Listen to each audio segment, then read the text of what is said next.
একটি হারানো বিজ্ঞপ্তি, একটি হারানো বিজ্ঞপ্তি।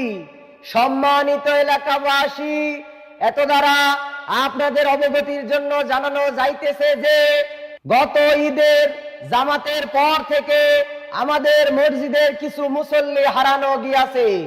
আমাদের মসজিদের কিছু মুসল্লি হারানো গিয়াছে।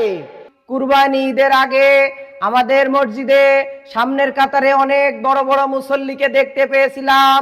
তাদেরকে এখন খুঁজে পাওয়া যাচ্ছে না। তাদের সন্ধান যে দিতে পারবে তাদেরকে পুরস্কৃত করা হবে। আসসালামু আলাইকুম। ওয়ালাইকুম আসসালাম। ইমাম সাহেব কি হয়েছে? কি ডারাইছে কারপুলা? কি হয়েছে?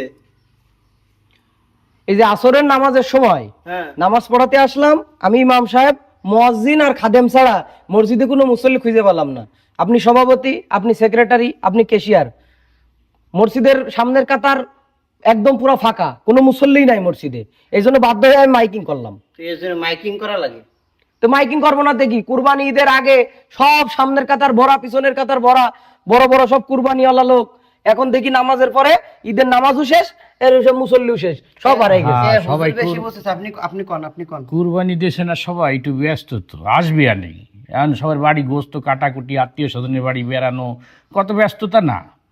আমরা তো মসজিদ ছাইড়ে দিইনি, আসি তো। আপনি এই মসজিদের সভাপতি না? হ্যাঁ। আপনি কি ঈদের নামাজের পরে কি আত্মীয় বাড়ি বেড়াইতে গেছিলেন? আমার বাড়ি কুরবানি দিছি তো, আমার আত্মীয় স্বজন আমার বাড়ি আইছে। তা আপনি, আপনার বাড়ি তো মসজিদের দ্বারে, তা আপনার জোহর পালাম না, আসরে পালাম না। এই যে আসরের নামাজে আপনি কইছিলেন?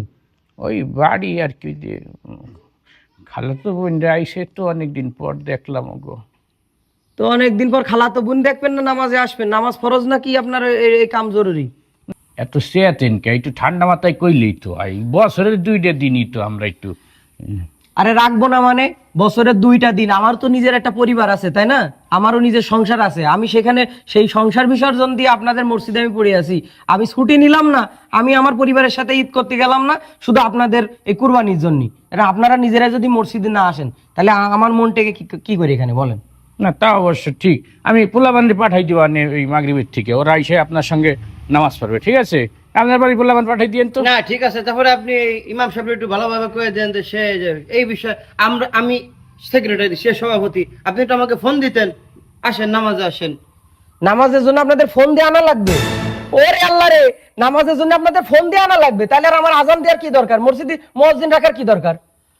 আজান না দিলে আপনাদের কয়েকজনের ফোন দিলে তো আপনারা তাহলে হয়ে যাবে। সবাই দিতে কইছি নাকি? সে সভাপতি, আমি সেক্রেটারি, আমার একটা ওয়েট আছে না?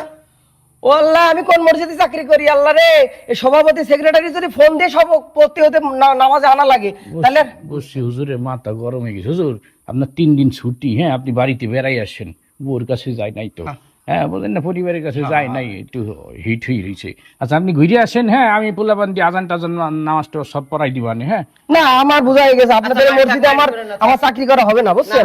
আপনারা, আমি একটা ইমাম সাহেব, আপনারা 5 ওয়াক্ত নামাজে আসেন না, সভাপতি হয়ে বসে আছেন, সেক্রেটারি হয়ে বসে আছেন।